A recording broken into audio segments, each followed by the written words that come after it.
Good evening mga kalahi, nandito tayo sa may Rufino Street, Makati City. Pinuntahan natin ang isa sa mga Korean samgyeopsal na pinag-uusapan dito sa Makati. Ayan na nga, nandito na kami. Hindi ko na nakuhanan yung bago kami pumasok.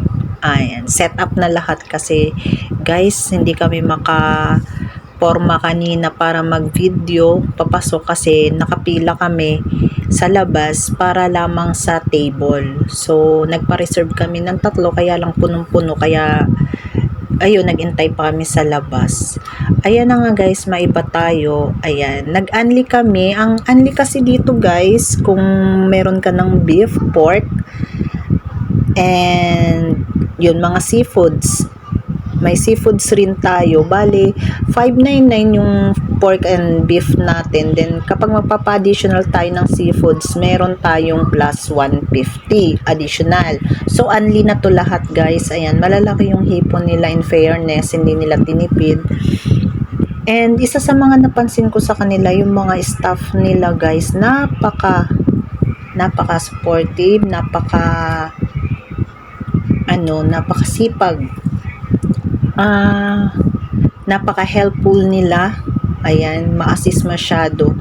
Hindi kayo mahihiya sa kanila na humingi ng kung ano man yung order nyo kasi andyan lagi sila. Hindi nyo na kailangan pindutin. May pinipindot ng button dyan. Hindi nyo na kailangan pindutin para sa order kasi kusa na silang lumalapit pag nakita nilang tiningnan nyo sila. Ayan guys, napakasarap na mga food. Sulit na sulit yung 750 each natin kasama na yung seafoods only natin.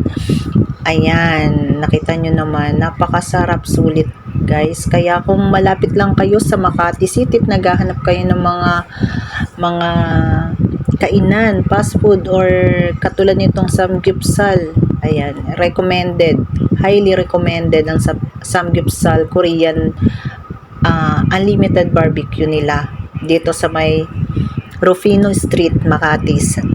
Katabi lang siya ng Makati Square, guys. Makati Square yan. Parang lalakad lang kayo ng konti. Ayan.